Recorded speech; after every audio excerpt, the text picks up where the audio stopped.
Paz do Senhor Jesus, meus amados, tudo bem com vocês? Vamos meditar numa passagem da Escritura Sagrada. Eu estava aqui, meus irmãos, pensando, eu estava lendo uma história da Bíblia, que é uma história que sempre me deixou muito assim, intrigada, porque para mim, no meu coração não fazia sentido, meus irmãos. Que para quem conhece a Bíblia Sagrada, quem já leu a Bíblia, já sabe dessa história, e realmente é uma história muito intrigante, que é a história de Jefté, tá? Jefté, ele foi o 8º juiz em Israel, e ele estava em batalha contra os inimigos, estava lutando. E aí a Bíblia nos conta que certa vez ele fez um voto a Deus, tá? Eu quero ler aqui o versículo que fala do voto, ó. E prometeu, Juízes capítulo 11, versículo 30. Então diz assim, ó: e prometeu ao Senhor o seguinte: se fizeres com que eu vença os amonitas, eu queimarei em sacrifício aquele que sair primeiro da minha casa para me encontrar quando eu voltar da guerra, e eu o oferecerei em sacrifício a ti. Então Jefté atravessou o rio para lutar contra os amonitas, e o Senhor lhe deu vitória.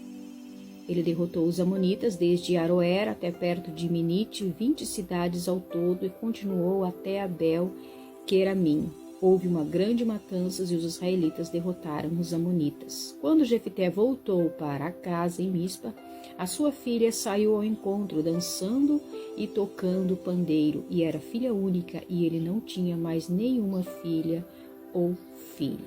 Bom, até aqui, estes versículos aqui, né? Eu acredito que todos conhecem essa história, mas se não conhecerem, dá para ler ali na Bíblia, tá? E ver o final. E aí eu fiquei pensando, meus irmãos, Deus nunca pediu sacrifícios humanos. Deus pedia sacrifício de animais no passado, tá? Na época da lei, antes de Jesus. Por quê? Porque era necessário para... não é tirar, mas assim, apagar, esconder o pecado do povo, tá? E também simbolizando o que Cristo iria fazer pela humanidade, em resgate da humanidade, tá? Mas Deus nunca pediu sacrifícios humanos. Quando Deus pediu para Abraão que sacrificasse seu filho Isaque, Deus fez aquilo para provar a fé de Abraão, meus irmãos, porque Abraão estava muito ligado, seu coração muito ligado em Isaque. E Deus não estava mais em primeiro lugar no coração de Abraão. Então Deus pediu ali seu filho em sacrifício, mas ele não permitiu que Abraão sacrificasse seu filho. Em lugar disso, ele colocou ali um cordeiro para que fosse sacrificado, também simbolizando o que Cristo iria fazer por nós. Então todos os sacrifícios eram de animais. Deus nunca pediu sacrifício humano para ninguém, meus irmãos. Então como que a gente vai explicar essa história aqui?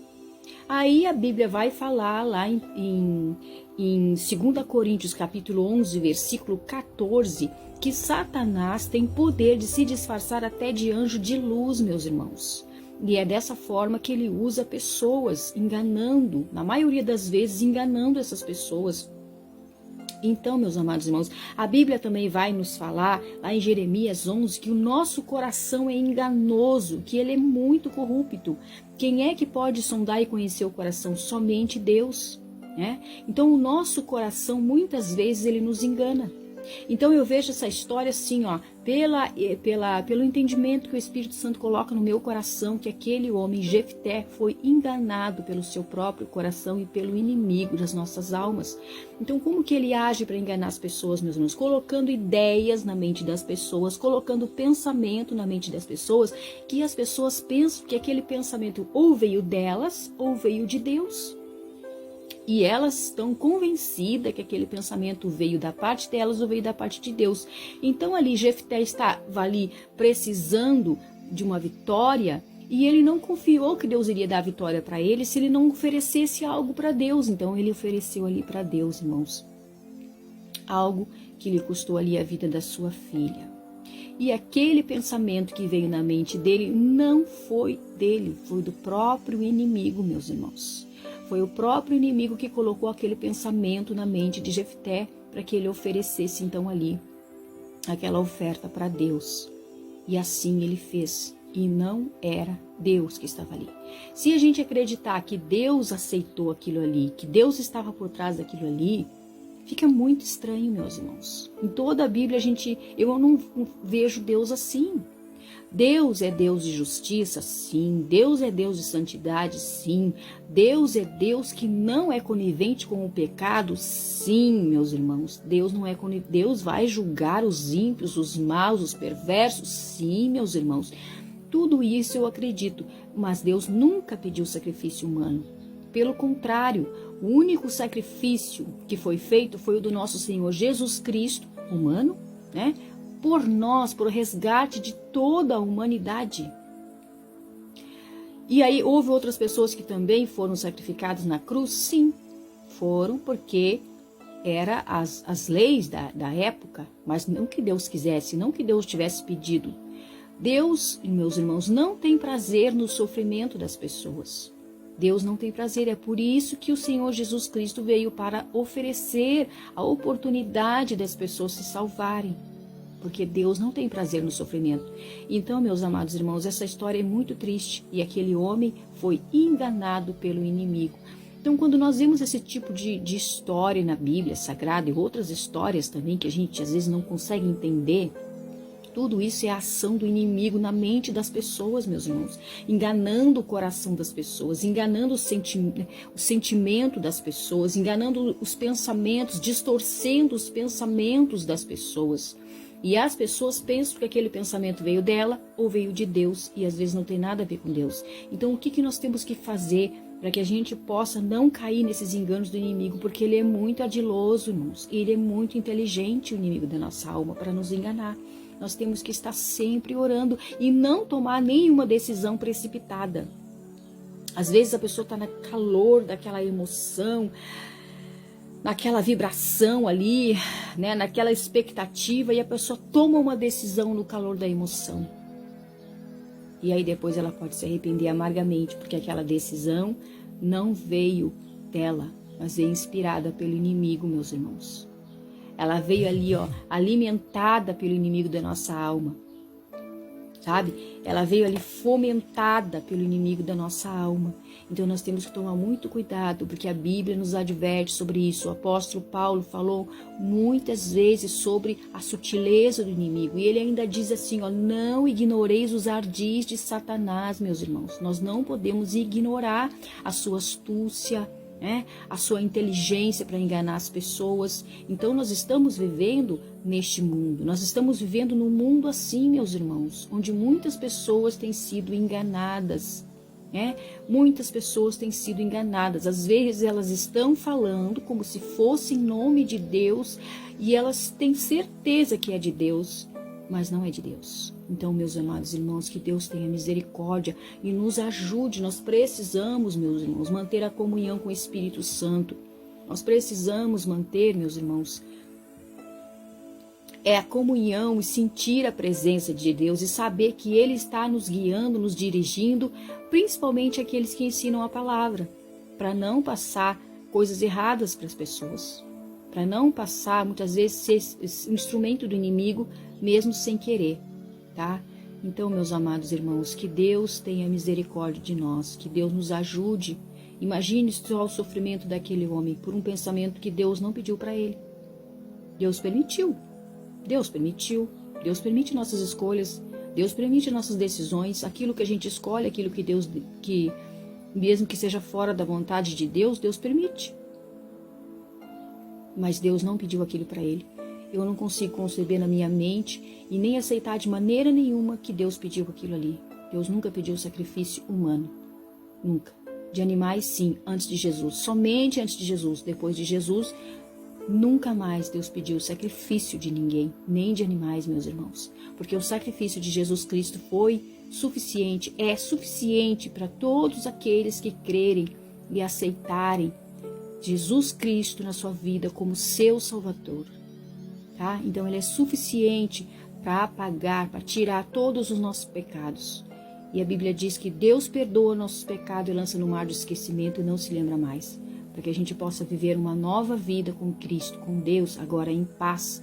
Agora com a nossa mente, nosso coração transformado. Agora, meus irmãos, na presença de Deus, nosso coração é transformado. Então, meus irmãos, como nós falamos aqui, ele tem poder para enganar as pessoas. Ele tem poder, meus irmãos, para induzir o pensamento das pessoas. E ele faz. Podem acreditar que ele faz. Se houver uma mente ali, uma pessoa que medita pouco na Bíblia, uma pessoa que ora pouco e fica ouvindo muitas coisas sem filtrar, com certeza ela vai absorver ensinos errados, ela vai absorver ideias erradas e ela vai sair reproduzindo esses ensinos errados, essas ideias erradas, tá? Vamos ver o que a Bíblia diz aqui para nós também lá em 1 Timóteo 2,5, diz assim: portanto, há um só Deus e um só mediador entre Deus e os homens, Cristo Jesus, o homem. Então, meus irmãos, é Jesus Cristo que intercede por nós. É Jesus Cristo que nos aproxima de Deus. Então, nós temos que ter essa comunhão, esse contato com Ele. Como que nós mantemos esse contato com Ele? Através da Bíblia Sagrada, através das orações e da nossa obediência à Sua palavra. Porque a nossa obediência produz em nós santificação e a nossa santificação nos aproxima, tá? Aí, o que o autor colocou para nós aqui, uma explicação sobre este versículo. Ele diz assim, ó, que essas verdades tão claras como o sol nos façam tomar como mentira e engodo do inimigo de nossas almas os ensinos que apontam para a comunicação entre vivos e mortos. Então, o que nós vemos também aqui? Uma forma que o inimigo da nossa alma tem usado muito para enganar as pessoas, meus irmãos, contradizendo as escrituras sagradas. São pessoas que dizem que em sonho, comunicar-se com pessoas que já partiram e ali receber uma mensagem dessas pessoas, tá? Outro dia vi algo que me chamou a atenção, porque ela estava testemunhando como que teve uma visão de Deus, um alerta de Deus para a igreja, para as pessoas.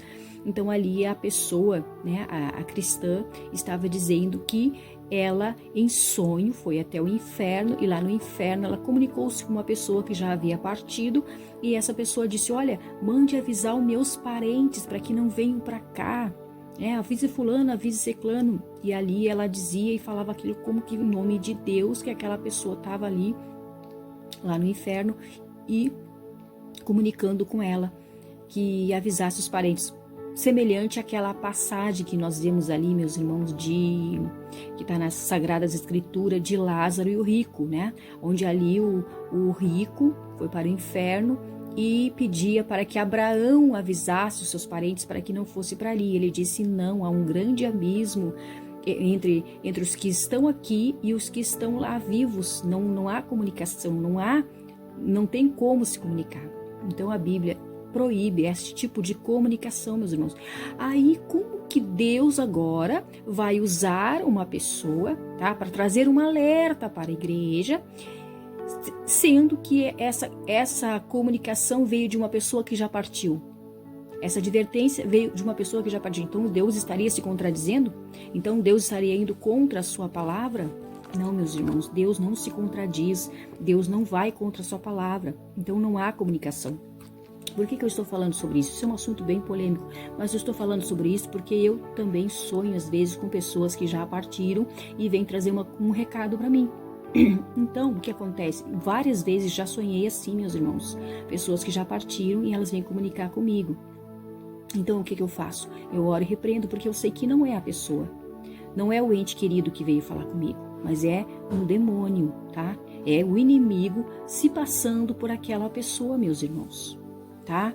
São agentes, né? Demônios, agentes do inimigo se passando, Satanás se passando por aquela pessoa. Então, nós temos que tomar cuidado sobre isso, porque a Bíblia nos alerta, nos ensina. Muito raro alguém falar sobre isso, alguém pregar sobre isso. Quase nunca vejo nas igrejas alguém ensinar sobre isso, mas é uma realidade, tá, meus irmãos? Aí vamos ver o que mais a Bíblia fala. Lá em Eclesiastes 9, ó, do 4 ao 18. Eclesiastes são livros de sabedoria, meus irmãos. São livros que a gente usa nos nossos dias de hoje. Nós aplicamos essa sabedoria, tá bom? Para os nossos dias de hoje, como entendimento das coisas da vida também, tá? Então diz assim, ó. Para aquele que está entre os vivos há esperança, porque mais vale um cão vivo do que um leão morto, porque os vivos sabem que hão de morrer, mas os mortos não sabem coisa nenhuma, nem tampouco terão eles recompensa, porque a sua memória jaz no esquecimento. Então é o que a Bíblia diz, meus irmãos, a memória deles jaz no esquecimento, a Bíblia fala sobre isso. Então, aí tem alguém que diz que não, que as pessoas lá estão em consciência, até acredito que sim, mas depois da ressurreição. Então, tem coisas que são complicadas, a gente não pode ir além do que a Bíblia diz, meus irmãos, porque senão a gente vai causar uma confusão na nossa cabeça e na cabeça das pessoas. Então, o que eu tiro para mim? Eu fico com o que a Bíblia diz e com aquilo que o Espírito Santo me ensina. Quando eu não consigo entender, eu procuro não falar sobre aquele assunto para não falar coisas erradas. Então, eu falo só o que eu entendi. A Bíblia diz assim, ó. A Bíblia fala, não há, a consciência deles está, ó, não sabem coisa nenhuma, nem tampouco terão eles recompensa, porque a sua memória jaz no esquecimento. Aí, quando fala que a memória deles jaz no esquecimento, quer dizer que a memória deles estão ali, pode ser que temporariamente adormecidas, temporariamente paralisadas. Então, eles não estão lá pensando, eles não estão lá maquinando alguma coisa. Eles não estão lá observando os seres humanos na Terra. Fulano está agindo assim, está agindo errado. A Bíblia não fala nada sobre isso, que eles estão lá pensando em ajudar alguém, seja no inferno, seja no céu. Então, meus irmãos, a gente não pode ir além do que a Bíblia diz.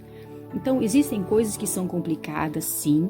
Existem coisas na Bíblia que é difícil da gente entender sobre alma, espírito. Eu, pelo menos, tenho muita dificuldade de entender isso aí. Então, o que eu faço? Procuro não falar daquilo que eu não entendo, tá? Primeiro lugar, para não falar errado. Segundo lugar, procuro não ir além do que a Bíblia diz. Terceiro lugar, peço ao Espírito Santo que me dê um entendimento na minha mente, se assim for da sua vontade, para que eu possa entender. E eu acredito que existem certas coisas que a gente só vai entender quando a gente chegar lá no céu, meus irmãos. A gente não vai conseguir entender aqui, até porque as pessoas complicam muito. Algumas pessoas querem explicar mais do que a Bíblia diz e acabam causando uma confusão na cabeça das pessoas. E Deus não é Deus de confusão, tá? Então, meus amados irmãos, o que eu vejo? De acordo com o que a Bíblia diz, as pessoas que partiram, estão lá aguardando o julgamento, aguardando a ressurreição, né? E aguardando o julgamento, conforme a Bíblia diz. E eles não se comunicam com a gente, mas aí tem pessoas que vão dizer na internet que Deus mandou trazer um alerta para a igreja que fulano estava no inferno e pediu para que a família, o familiar dela não vá para lá.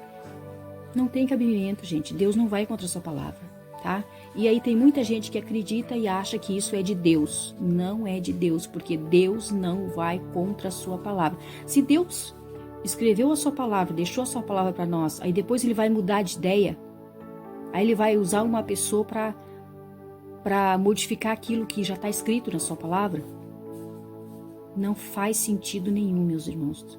Então a gente tem que ler a Bíblia e observar o que a Bíblia fala, para a gente não ser enganado nesses tempos que está muito difícil, meus irmãos, tá? É um espírito de engano que age